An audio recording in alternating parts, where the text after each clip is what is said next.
Hi, friends, and welcome to the first episode of catching up with quarter one, with the very first video being the January monthly wrap up. So, for the next couple of weeks, be on the lookout because I will be going through all of my wrap up, including quarter one wrap up. Since I don't know if you could tell, but I am a little bit behind, just by a little bit, like 4 months or so for the very first video. Now, you know the drill. Let's just head right into our reading statistics, with the very first one being how many books I read for the month of January. So in the month of January, I read a total of 9 books, coming in to an estimated 3,009 pages. On top of this, I did end up rolling over 2 books into February. And of course, we can't forget about my reading trend for January. Nothing too noteworthy except for my peak, coming in at 300 pages in a singular day, albeit it was a manga that I was reading, but I still count those. Moving right along, in January, I had a fantastic reading month with an average star rating at 4.22 stars, which, if I recall correctly, may be the highest it has ever been since I have started recording my data. So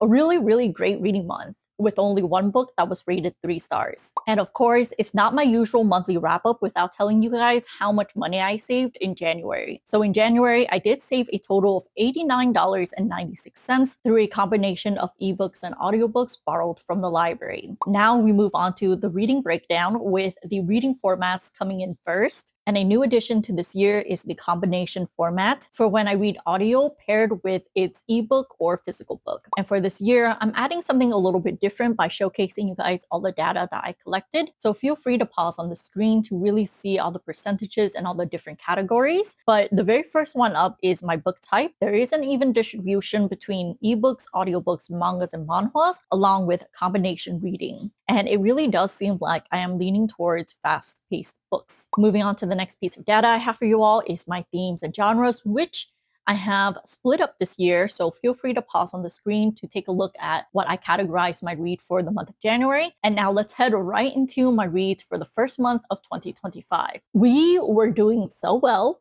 with not needing post-editing Mimi to come in. However, unfortunately, as I was editing my thumbnail photo, I realized that there are 9 books and I only talked about 8. And the 1 book I didn't talk about, I really, really love. So I don't know what's up with that, but I'm going to talk about it now, which is The Broken Ring, specifically the manhwa season 2. And season 2 has finally come to an end in January, and I gave this read 5 stars because this is when we are fully at, I want to say, the climax of the book, or at least the events that are happening in this book is slowly leading up to a really, really big and grand reveal that I personally already know what it is, but I cannot wait until the internet gets a hold about the big reveal and everyone loses their mind over it. And now, since this is the second book of the manhwa, I can't really talk too much about it, but a quick synopsis is that we are following this character Ines, who is a self-independent, badass girly who wants to technically live on her own. However, the historical society that this book takes place in doesn't allow women to kind of live on their own. You do have to get married. However, once you get married and divorced, the woman already kind of has the husband's last name, even though they're divorced. So she's allowed to live on her own afterwards. It's definitely an intriguing take. And all of this matters because she has already lived 2 previous lives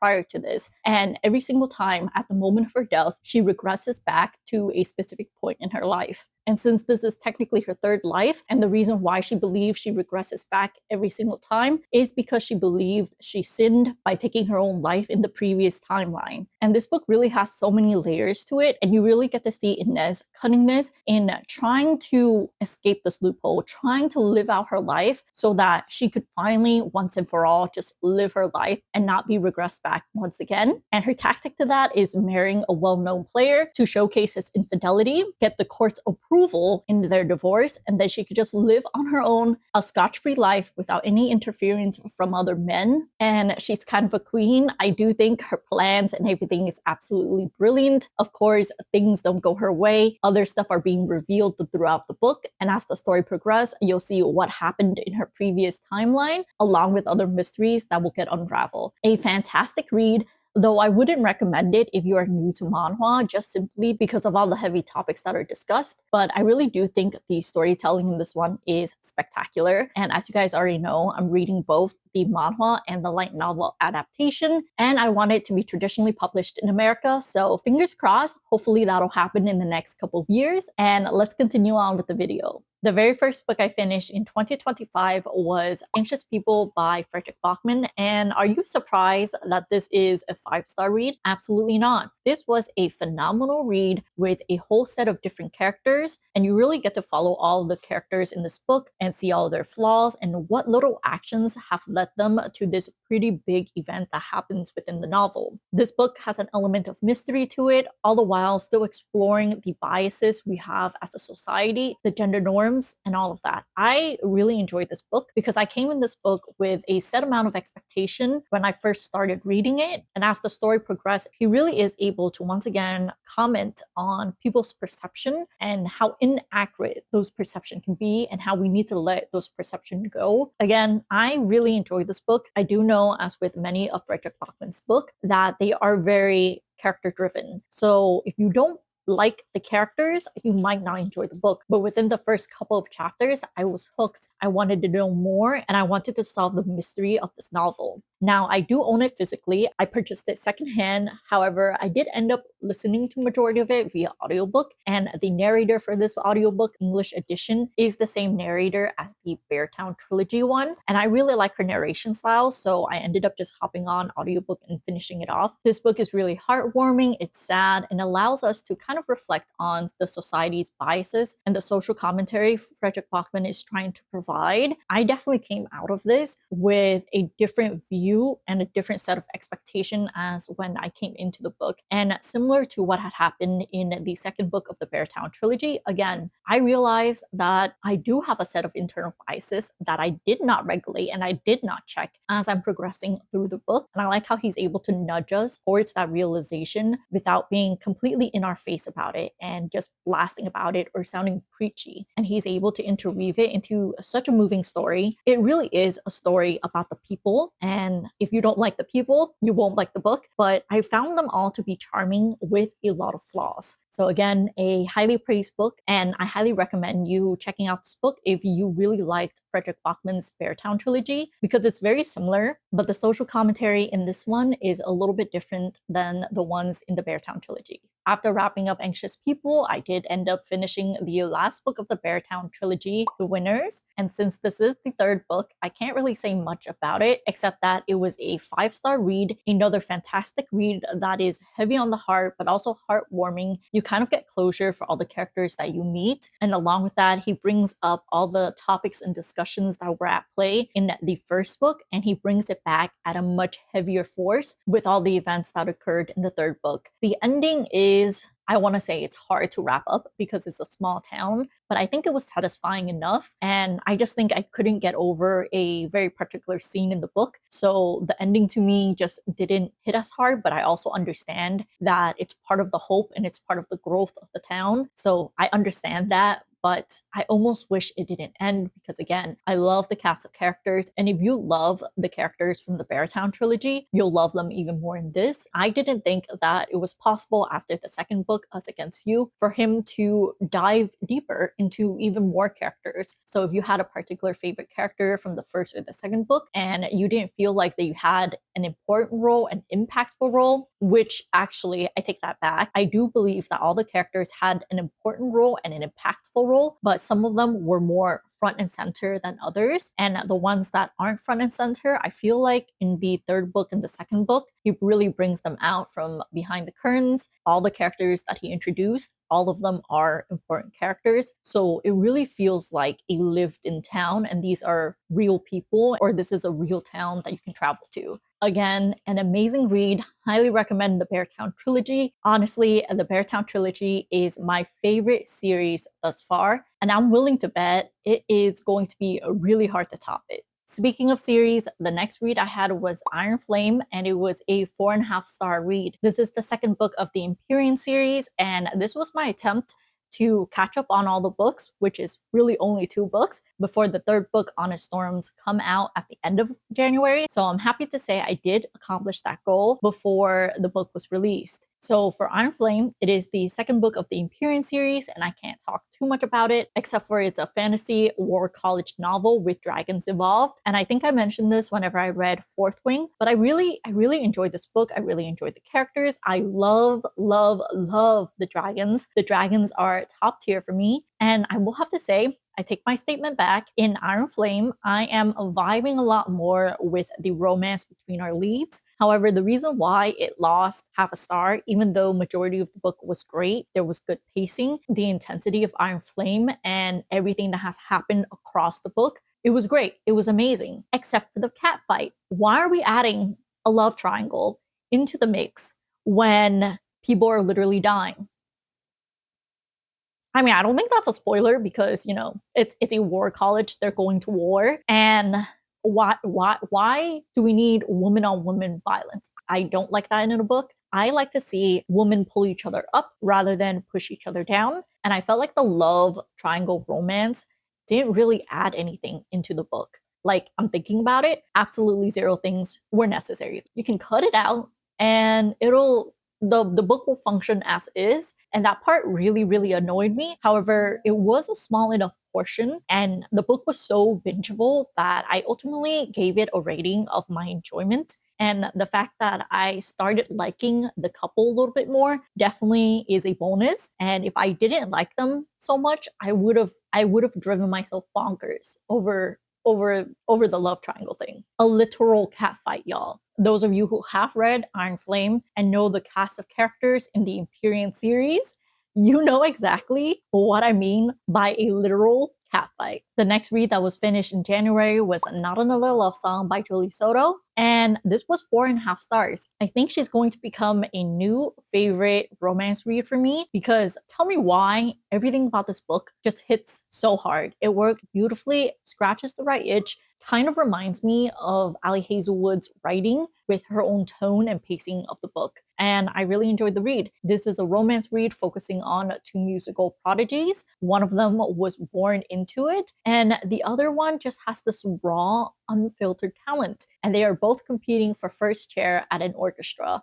So of course, drama ensues, this push and pull between the 2 characters, and their chemistry is absolutely phenomenal, whether it's when they're playing or bickering with each other. So it's a very good read, a quick read if you're just in a reading slump and you love romance books. So my next read in January is What You Are Looking For Is in the Library, and I gave it a solid 4 stars. This is one of my books on my 25 before the end of 2025, per the recommendation of Lauren at Love Lauren. And this read was a good read. It was uplifting and motivational. A big reason why it's a 4 was possibly because of my expectation for the book. I do think I had the wrong expectation going into the book, but I found myself really enjoying the stories. And it's a collection of 5 to 6 different stories, all taking place in the same setting, in the same universe, and in this case, Japan, surrounding one particular library and its librarian. And in every single short story, we're basically following one character, and each one of the character is in a pivotal moment of their life, whether it is job security, them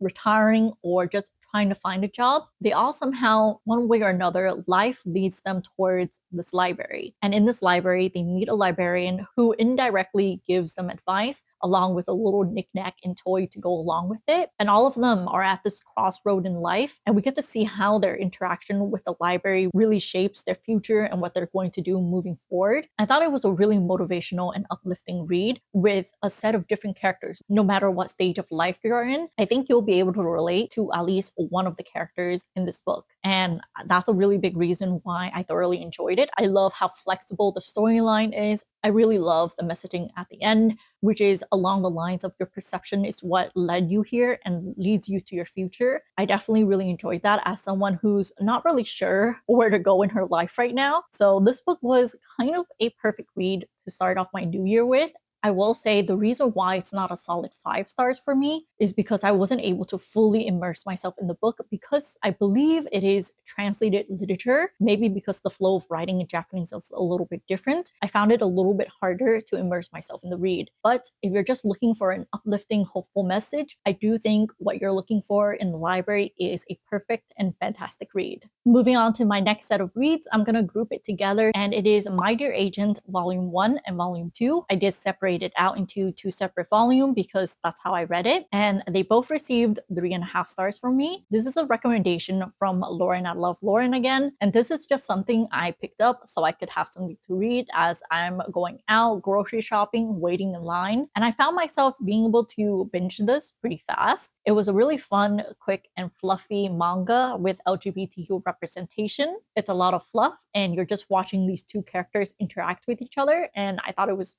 super cute, but it wasn't really deep. There wasn't too much to it, including the plot. I will say I definitely noticed the author trying to include some plot in the second volume, but that might have bumped the rating down a little bit just because of the fact that it was so forced, it was so fast, and it was unnecessary. I would have been just as happy if he just gave us more romantic scene, more fluff between the two main characters, but he did not. He just created some drama and then resolved it within 20 pages. And while the second volume had the potential of being 4 stars, I didn't like the forced plot at the end there, so bumped it down to 3.5 stars. But I still think it's a fine read if you're just looking for something to pick up on your lull and downtime, which I was kind of feeling since I haven't found any good manga manhwa to read as of lately, especially since Villains Are Destined to Die was on a hiatus, and then so was The Broken Ring. So I just didn't have anything to really pick up and read. So I picked up this manga per Lauren's recommendation because it's quick, fast, and fun. And for my final read of January, it was Neurodiversity, A Birth of an Idea.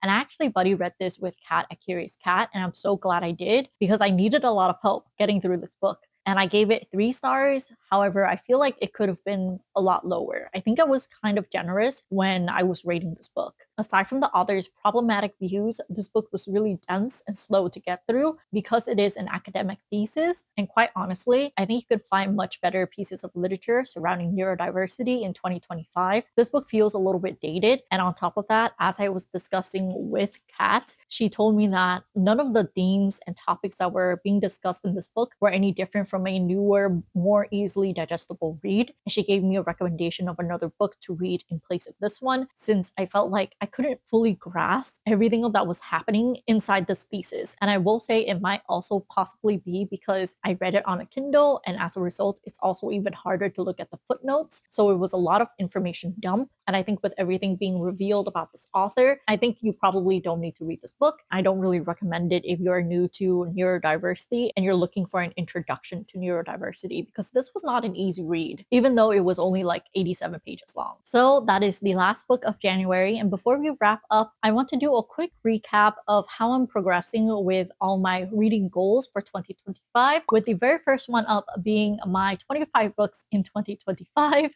And I only have 1 book read so far. Not looking so hot, but it's okay. We still have 11 more months to conquer this TBR. Moving right along, I have my 25 goals in 2025, and I am so close on getting bingo in the middle vertical column. And as you guys can see, I really went above and beyond trying to get as many goals checked off as possible at the beginning of the year. So pretty proud of myself for that. And the last thing I have to update you all on is the diversity book bingo hosted by the LMA Book Club. As you guys can see on the screen, I am starting off the year super strong with 4 boxes already checked off, 3 continents visited, and 2 diversity or own voices. So doing super well on all my challenges across most of the front, except for my 25 before end of 2025. But I might make a little reading challenge for myself in one of the months to catch up on that. And I think this is it for this video. Thank you so much for sticking around with me all the way until the end. If you have read any of these books, let me know down in the comment section what you thought about the books and what you rated it. And if you enjoyed the monthly wrap up and love statistical data along with bookish things, make sure to subscribe because way more videos are coming your way in April. And if you're already subscribed, a like or a comment will go a really long way. With that, I will see you all in the next video. Bye!